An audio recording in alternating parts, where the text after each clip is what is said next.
Fala pessoal, beleza? Tô aqui pra gravar mais um vídeo react pra vocês. Hoje eu falo muita groselha, vocês sabem. E o vídeo que eu tenho aqui na minha tela hoje é o Lendas que se tornaram reais. O nome do canal é Vaquinho. O canal do Vaquinho eu trago direto aqui, então bora ver, né? Canal bom. Quais são aquelas lendas estranhas que acabaram se tornando reais? Nesse vídeo vamos ver 3 lendas que de alguma forma acabaram se tornando Isso verdade. aqui é estranho, hein? Tá bom que é uma lenda que assim, que eu acho que eu nunca ouvi falar, mas eu considero que é estranho de cara, assim. Não tem nada, não me recordo de nada a respeito disso aqui. Homem, como é que é? Mulher linguiça? Diversas Mulher pessoas que minhoca? eram adolescentes em 1981 afirmaram ter jogado um jogo chamado Polybius, bem na era de ouro dos arcades. Políbios? Não conheço não. Deixa eu dar uma olhada que era essa parada. Vamos ver. Teoria. Lenda urbana. Esse aqui é igual o Pokémon no cinema do Japão. O pessoal tava convulsionando lá com os flashes, ó. Os jogadores sofrem insônia, teimosia noturna, convulsão e perda de memória. Acho que é dos brilhos, né? Talvez. Talvez seja isso, pelo que eu olhei aqui. Vamos ver. E segundo os relatos, esse jogo era extremamente estranho. Para começar, diziam que ele apareceu na cidade de Portland. Os jogadores contavam que nunca viram propagandas, anúncios ou sequer um pôster Nunca nem divulgando ouvi o jogo. falar desse jogo. Simplesmente as máquinas começaram a surgir em alguns bairros da cidade do Isso nada. é igual aquelas maquininhas de caça-níquel lá, camuflada, que a galera coloca dos... Como é que é? Você controla um controle lá pra poder tentar pegar um iPhone, nunca pega, um Samsung nunca pega. Aí tem uns de pelúcia lá e fica tocando uma musiquinha de terror. Tararam, tararam, tararam, tararam. Aquela musiquinha, cara, é um terror, velho, no mercado. O jogo funcionava da seguinte forma: uma nave precisava eliminar inimigos na tela, mas havia algo que tornava aquilo completamente diferente de qualquer outro arcade da época. Você não controlava diretamente, em vez disso, a tela girava ao A nave ficava parada e você ficava metendo bala. redor dela, criando uma sensação extremamente inovadora e confusa ao mesmo. Claro, nem todos os relatos eram iguais, algumas pessoas descreviam o jogo de maneiras diferentes, mas é aqui que a Pô, história mas isso aí me dá dor de cabeça jogar assim. Isso aí é aquele tipo de jogo que você vai ficando enjoado, tá ligado? Você vai jogando ali e vai passando mal. começa a ficar realmente perturbadora. Olha. Vários usuários que afirmavam ter jogado Polybius diziam que o game continha mensagens subliminares, outros relatavam perda de memória durante as partidas e pesadelos constantes depois de jogar. Acho que é o ponto de ficar girando, né? O negócio fica girando o tempo todo assim, e aí você fica meio cado, e daí você tira o olho e você vê tudo girando. Talvez seja isso. Algo do tipo. Menos era isso que se espalhava naquela época. Segundo os rumores, tudo isso acontecia por causa das luzes, sons, frequências emitidas pela máquina que teriam sido projetadas especificamente para provocar reações neurológicas e psicológicas nos jogadores. Mas a história fica ainda mais estranha quando começam a surgir relatos sobre homens de preto entrando e saindo das salas de arcade onde as máquinas estavam instaladas. Esses homens vestiam ternos escuros, Skynet. abriam o gabinete da máquina, analisavam os dados, faziam leituras e iam embora logo em seguida. O detalhe mais curioso é que eles nunca recolhiam o dinheiro das máquinas. Isso fez surgir a teoria de que aqueles homens não estavam interessados no lucro, mas sim nos dados coletados dos jovens que jogavam Polybius. Mas tinha câmera, alguma parada lá? Que não faz muito sentido, né? O bagulho é em 1900 e bolinha.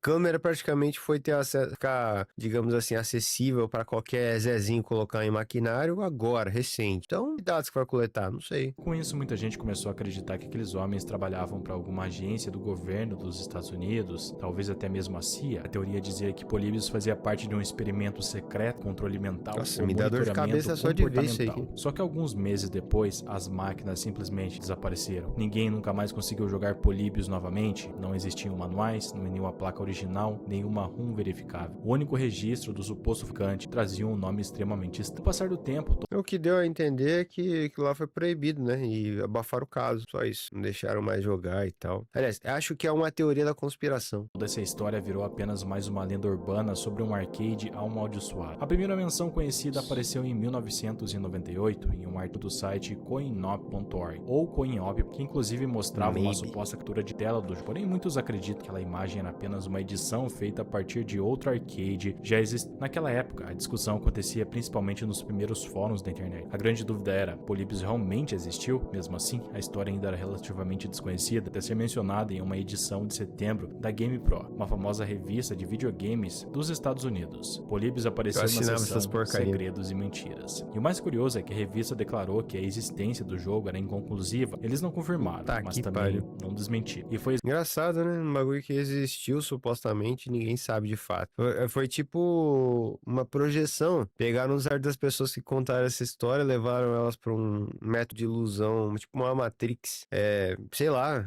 E a galera viveu isso e isso não existiu, talvez, tá ligado? Que loucura. exatamente isso que fez a lenda explodir para o grande público. Anos depois, outras pessoas de Portland que viveram naquela época afirmaram nunca ter ouvido falar desse suposto jogo como um usuário que descreveu. Eu cresci em Portland, Oregon, nos anos 90 e nunca ouvi falar de um arcade misterioso que causava pesadelos, convulsões ou qualquer coisa parecida. Embora Polybius seja uma lenda divertida, eu sempre soube que aquilo provavelmente era apenas uma história inventada nos últimos 10 anos. Então, quando alguns dias atrás um brincalhão publicou um anúncio no Craigslist dizendo ter uma máquina de Polybius na Pensilvânia, eu já estava completamente cansado dessa história. Felizmente, um usuário de fóruns bem conhecido da época, chamado Estileto, tinha exatamente a informação que eu procurava. Segundo ele, a primeira menção registrada de um arcade chamado Polybius apareceu em 27 de fevereiro de 2000 e basicamente foi isso. Hoje em dia, existe até um jogo chamado Polybius que tenta recriar como o jogo original supostamente seria, mas obviamente não é real. É apenas uma reconstrução baseada nos relatos de várias pessoas que afirmavam ter visto ou jogado. Ainda bem que isso aí não existiu, porque só de eu ver aqui tá me dando dor de cabeça. Jogar isso aí não dá não, mano. O bagulho que você sai vomitando do jogo, pensa você lavar o chão do arcade. A máquina. Mesmo assim, a existência verdadeira do jogo continua sendo um mistério. E é exatamente por isso que a história permanece viva como uma das maiores lendas urbanas dos games. Mas afinal, o que existe de real nessa história? Bom, em 1981 foi lançado um jogo chamado Temp, e olhando pra ele, dá pra entender rapidamente de onde vieram os relatos sobre o Polybius. Tempest era um jogo abstrato, geométrico e hipnótico, cheio de luzes intensas e com uma jogabilidade extremamente comum para aquela época. E muitos dos relatos sobre Polybius descreviam algo muito parecido com isso. O mais curioso é que o estilo visual de Tempest realmente causava desconforto em algumas pessoas. Alguns jogadores afirmavam sentir tontura, enjoo e até fortes dores de cabeça depois de jogar. Existe até o relato de um jovem chamado Michael Lopes que teria sofrido uma enxaqueca severa após jogar Tempest. Mas muitos desses jogos assim, eu sinto dor de cabeça de jogar. Por isso que eu evito. Por exemplo, usar o celular em um carro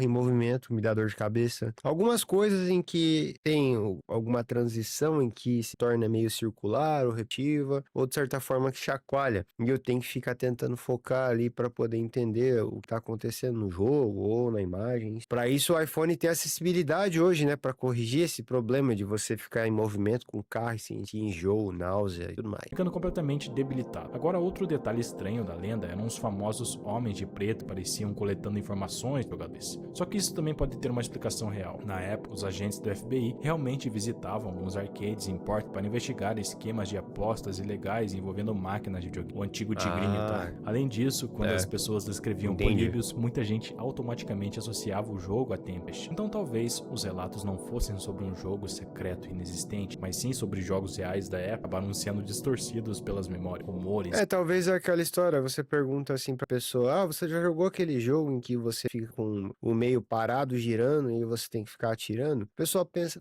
sim, eu já joguei já. Você lembra o nome? Não, não lembro. Mas era alguma coisa, se você falar, talvez eu lembre. Aí a pessoa vai lá e fala, é Pluribus que falou, né? Ele, aí pronto, ficou a lenda. É porque as pessoas confirmaram porque elas não sabiam o nome do jogo, que era Temp. Pelo imaginário coletivo. Agora, imagine a seguinte situação. Você é um adolescente nos anos 60. Tá de noite, faz bastante frio. E você tá dirigindo com a sua namorada por uma estrada deserta. Os dois procuram um lugar afastado pra ficar sozinhos e fazer, você sabe o que. Você estaciona o carro, desliga o motor e liga o rádio. A música começa a tocar normalmente, até que de repente o locutor interrompe a programação. Atenção, foi reportada a fuga de um paciente perigoso de um hospital psiquiátrico próximo. Ih, rapaz, bingolinho brocha na hora. A galera já fica... Eu, pelo menos, já ia pensar assim comigo. Bora vazar. Mas olha aqui que eu não consigo mais. Meu TDAH não deixa, cara. Não deixa eu fazer o bem bolado pensando em duas coisas. O cara vai pegar, não. O cara vai pegar, não. O maluco vai aparecer. E eu lá, ó. E ao mesmo tempo, não vai dar bom. Vai dar bom, não. Já identifiquei o problema. Ele é descrito como um homem extremamente violento e uma arma em comum. Uma das mãos termina com um gancho. O aviso recomenda que todos permaneçam em casa e mantenham as portas e janelas trancadas. Você dá risada ali. Acho que é só uma brincadeira que estão fazendo ali no rádio. Mas eu não acharia isso, não. A namorada não parece achar graça nenhuma. Ela baixa o volume e começa a olhar ao redor, claramente assustada. Então pede pra vocês irem embora dali. Mesmo assim, você insiste que não vai acontecer nada, só que ela continua implorando pra sair daquele lugar. Irritado, você liga o carro, arranca bruscamente e vai embora. Quando finalmente chegam na casa dela, ela abre a porta e percebe algo preso na maçaneta do carro. Um gancho. A maçaneta estava quebrada. E naquele instante você não consegue parar de pensar no que poderia ter acontecido se tivessem ficado ali por mais alguns minutos. Bom, essa era uma lenda contada desde os anos 50. Também existia a versão de que se tratava de um homem que havia escapado de um hospital psiquiátrico e que carregava um gancho no lugar de uma das mãos. Rapaz, prenderam o Capitão Gancho por surto, né? Talvez foi isso, da onde saiu o personagem. O cara se achava um pirata, colocaram ele no sanatório, ele escapou, e aí saiu a lenda do Capitão Gancho. Segundo a história, ele perseguia casais jovens que buscavam frequentavam lugares isolados, longe de qualquer pessoa que pudesse vê-los. E apesar dessa lenda parecer exagerada, afinal, porque alguém teria um gancho no lugar da mão, a verdade é que ela não está totalmente tão distante da realidade. Porque sim, realmente existiram diversos casos conhecidos como Lover's Lane Killers. O termo Lover's Lane era usado para descrever lugares afastados onde casais jovens estacionavam seus carros para ter momentos de intimidade. Será que são pessoas que não tiveram sucesso na vida amorosa, sempre foram repreendidos com isso, e aí o cara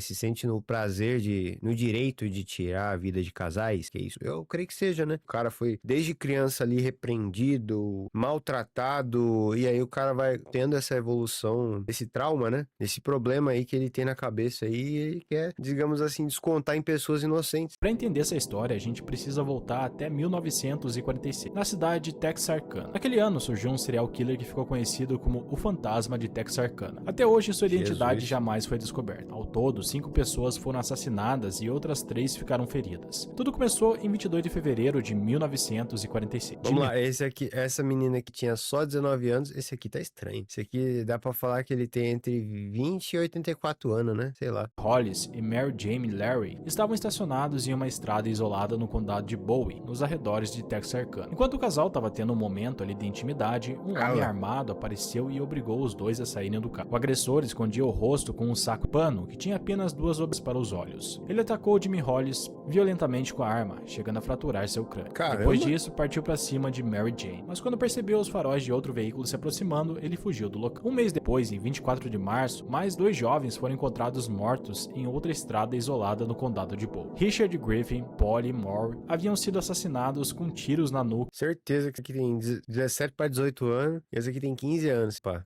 Usando uma arma calibre 32. As marcas no chão indicavam que eles haviam sido mortos fora do carro e depois colocados novamente dentro do veículo. E os ataques continuaram. No mês seguinte, em 14 de abril, os adolescentes Paul Martin e Betty Joe Boker foram encontrados mortos perto do Spring Lake Park. Só playboy, né? Pra ter carro pra poder fazer o bem bolado, né? O bem bom. Porque se for pegar nos anos 60 aqui, carro não pra fazer isso. Malemar tem energia elétrica. Os corpos estavam a certa distância do automóvel. Mais uma vez, uma arma calibre 32 havia sido utilizada. As jovens vítimas apresentavam sinais claros de agressão. Conforme as investigações avançavam, a polícia começou a perceber um padrão muito... Todas as vítimas eram jovens. Todos os ataques aconteciam em estradas isoladas e todos seguiam praticamente o mesmo modo de operação. Anos depois, toda essa história inspiraria o filme Assassino Invisível, uma produção baseada nesses acontecimentos reais. Ou seja, a lenda possuía uma enorme parcela de verdade. A única parte inventada era aquele gancho, né? E a história do homem fugitivo de um manicômio. É quase igual, né? É que o cara, a ideia de onde ele vem é muito parecida. A diferença é que o cara não foi capturado. Ele só praticava esse problema nas pessoas. Problema, psiquiatria, agora, sei lá. No Andes peruanos e bolivianos, existia outra lenda extremamente perturbadora, a lenda do Pichitaco. Segundo as histórias, o Pichitaco era um homem estrangeiro de pele branca, normalmente descrito como um forasteiro perigoso. Diziam que ele atacava viajantes solitários para extrair a gordura de seus... De acordo com o folclore quechua, Pichitacos matavam pessoas para retirar sua gordura corporal e depois utilizá-la em rituais ou vendê-la para estrangeiros. Ô louco, quem é a pessoa que é gordura humana? Hoje em dia estão tirando gordura humana com monjaro, que loucura. Essa lenda surgiu principalmente entre os povos indígenas locais que viviam aterrorizados pelos conquistadores espanhóis. E é exatamente... Viajando na época não tinha geladeira, né? A galera usava banha para poder armazenar carne, essas paradas aí. Por isso, Pichitaco era descrito como um homem estrangeiro. Existia um medo real de que aqueles invasores literalmente consumissem seus corpos. E embora essa história pareça absurda e surreal, existe um motivo para ela estar nesse vídeo. A verdade por trás dessa lenda é ainda mais sombria do que o próprio mito. Precisamos voltar para setembro de 2009, quando a polícia já havia recebido diversos relatos de desaparecimentos na região de Huanu. As autoridades então decidiram investigar o caso mais recente, o desaparecimento de um agricultor chamado Abel Matos Aran. Com o sumiço dele e os vários casos anteriores ainda sem solução, a polícia começou a vasculhar as áreas rurais de Huanaco em busca. Durante dias, praticamente nada foi encontrado, até que em 21 de setembro tudo mudou. A polícia interceptou um pacote extremamente suspeito em uma transportadora da região. O pacote pertencia a um homem chamado Elmer Castilho Zag. Por fora parecia algo totalmente normal. Dentro da caixa havia apenas várias batatas, mas escondido entre elas existia um frasco contendo um líquido amarelado. E o mais estranho não era nem o conteúdo, era o destinatário. O pacote estava sendo enviado para uma pessoa que já havia morrido anos antes. Obviamente, aquilo foi levado imediatamente para análise laboratorial e o resultado resultado foi ainda mais perturbador. Os exames identificaram que o líquido continha tecido humano. Pensar, pra que a pessoa ia querer gordura humana em 2009 do humano? Ah, ritual, né? Só pode, porque não tem outra explicação. Mais especificamente gordura humana. E pior, pertencia a um homem. Sim, havia gordura humana dentro daquele frasco. E é difícil imaginar que o dono daquela gordura tivesse entregado aquilo por vontade própria. Naquele momento, a polícia começou a suspeitar que os outros desaparecidos poderiam ter tido exatamente o mesmo destino. Além disso, as autoridades perceberam que aquilo não parecia um caso isolado. Tudo indicava a existência de uma organização criminosa atuando por trás daquilo. Depois dessa descoberta, os investigadores decidiram interrogar Elmer Castillo. Quando perguntaram a ele para que serviria aquela gordura humana, sua resposta foi direta: para vender. Em seguida, para vender. Cara, tô tentando pensar que a pessoa faz com gordura humana, cara. É ritual, não tem outra coisa pra fazer. Porque assim, uma organização criminosa que vende gordura, lá, ou talvez vai pra algum tipo de mercado de canibalismo, né? Pode ser. Eu tô só confabulando aqui.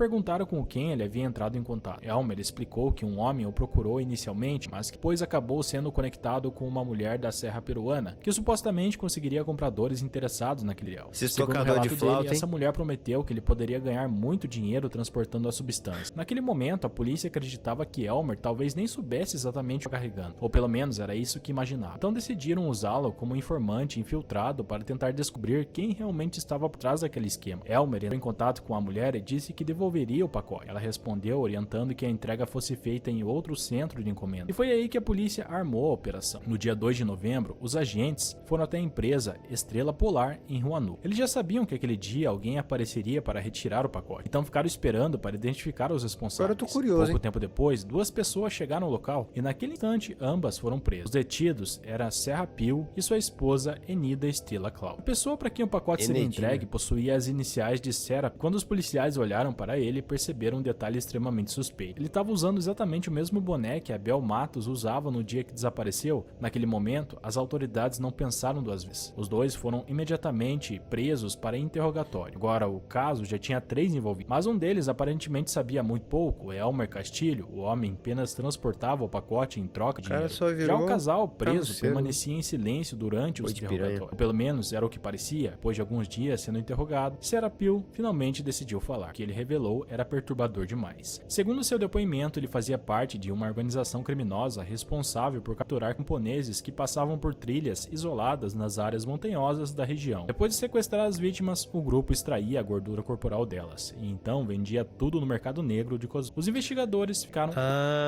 cosmético, cara. Como que eu não pensei nisso? Eu achei que era pra animal, pra alguma coisa. Pior, né, cara? Usar gordura cosmética de humano. E, imagina a empresa que tá usando gordura de humano. A pessoa fala assim, não é testado nem utilizado animais, mas utiliza ser humano, que é animal também. Horrorizados, que se aquilo fosse verdade, significava que ainda existiam outros integrantes dessa organização espalhados pela região. Então, as autoridades decidiram levar Sarah Peel até o Vale de Monzon, em Roanoke, para localizar os lugares usados pelo grupo. Depois de algum tempo, caminhando pela mata, Sarah Peel indicou um local que eles chamavam de o laboratório. Mas não pense em um laboratório moderno. O lugar parecia muito mais uma casa abandonada no meio do nada. Era ali que acontecia o processo de extração da gordura humana. Tudo era extremamente lento e macabro. Desde o momento em que torturava a vítima até a extração completa da gordura, o processo podia levar dias. Ele explicou que os criminosos cortavam parte do corpo da vítima e depois colocavam tudo em uma espécie de estrutura pesada, deixando a gordura escorrer lentamente. Deve ser uma podridão esse lugar, meu. Deve ser muito podre. Não deve ter nada bom lá, assim. Nada salutar, né? Salubre, sei lá que fala. Sarah Peel afirmou que sua função era vigiar os corpos durante esse processo e, segundo ele, a extração podia demorar cerca de 2 dias. Nossa. Depois disso, os restos mortais eram enterrados nas proximidades da... Com todas essas revelações, a polícia começou a vasculhar a região em busca de evidência. Certo, e como dizem, procurar. Os investigadores acabaram encontrando diversos restos humanos espalhados pela área usada pela organização criminosa. Pouco tempo depois, outro homem chamado Hilário Dena preso. Segundo a investigação, ele seria responsável por matar os camponeses sequestrados e esquartejar os... E conforme o caso avançava, os investigadores chegaram até os supostos líderes da organização. Então quer dizer que o Pichitaco era uma organização. Uma organização real. Podiam botar até a culpa no Pichitaco, né? 2 italianos com nacionalidade alemã. De acordo com os relatos, eram eles que transportavam a gordura humana para a Alemanha. Só que quando parecia que Nossa. finalmente o caso estava sendo solucionado, tudo simplesmente desmoronou. A investigação acabou sendo encerrada. Isso Uai. gerou revolta em muita gente, principalmente porque o caso deixou muito mais perguntas do que respostas. Além disso, toda a situação ficou ainda mais confusa quando o Serapio, já preso, voltou atrás no próprio depoimento. Em entrevistas posteriores, ele afirmou que havia sido forçado pelas autoridades a confessar crimes que nunca cometeu. Segundo o Serapio, os policiais o ameaçavam constantemente. Ele dizia que os agentes mandavam repetir exatamente o que deveria falar e que caso não colaborasse, acabaria enterrado na mesma região onde os corpos haviam sido encontrados. Bom, eu não duvido, né? Porque a gente sabe que na América Latina tem muito policial ser meio corrupto e tal, mas ao mesmo tempo eu não quero acreditar nisso. Eu quero acreditar que a justiça até então estava sendo feita de forma correta, que ele realmente é o culpado desse bagulho estranho, enfim. Em outro momento, ele também mencionou algo ainda mais estranho. Disse que algumas pessoas retiravam ossos de cemitérios, embora ele alegasse não saber exatamente para quê. E para deixar tudo ainda mais suspeito, começaram a surgir relatos de que Serapio já havia sido visto usando o boné de Abel Matos dias antes do desaparecimento do agricultor. Não, esse boné era meu, o relógio também. Pegaram após dele, disseram que falaram e obrigaram. Foi isso que Serapio afirmou enquanto ainda estava o principal acusado do caso dos pichitacos, passou a negar até mesmo que tivesse ajudado a polícia a encontrar o corpo de Abel Matos, cujos restos mortais foram encontrados no povoado de Humales, em Huanaca. Conforme o caso avançava, mais dúvidas começaram a surgir. Uma das principais era: será que a gordura humana realmente teria algum valor no mercado negro de cosméticos, ou existia algum outro motivo por trás de... E no meio de toda essa confusão, algo ainda mais estranho aconteceu. O general responsável pela investigação simplesmente renunciou sem grandes explicações, o que aumentou ainda mais as suspeitas em torno do caso. Mesmo assim, existem fatos que nunca puderam ser negados. Os desaparecimentos realmente aconteceram. Frasco... Será que tentaram matar esse general aí pra poder ter pedido renúncia do cargo? Muito estranho. Oxi, não vai dar play? com gordura humana existia e os restos mortais encontrados pela polícia também eram reais. Por causa disso, o caso acabou se tornando um dos mistérios mais perturbadores e confusos, porque até hoje ninguém sabe ao certo o que realmente estava acontecendo por trás de toda aquela história. Mas existe um detalhe extremamente curioso em tudo isso. De certa forma, a lenda do Pichitaco acabou se tornando real. Tanto que aquela organização criminosa ficou conhecida justamente como a Gangue dos Pichos. A Gangue dos Pichitacos. E chegamos ao fim de mais um vídeo. Dá o like aí no vídeo desse cara aí, que ele é bom pra caramba, ele traz coisa legal, se inscreve no canal dele, Vaquinha é bom, cara, Vaquinha é muito bom. Gostei do vídeo, assim, realmente eu fiquei abismado com o bagulho das gorduras aí. Que loucura da organização que pega e tirando uma gordurinha da galera aí. Tira da galera, assim, pro bem, não pro mal, tá ligado? Não mata a pessoa, não. Mas é isso, estamos em busca do sobrenatural.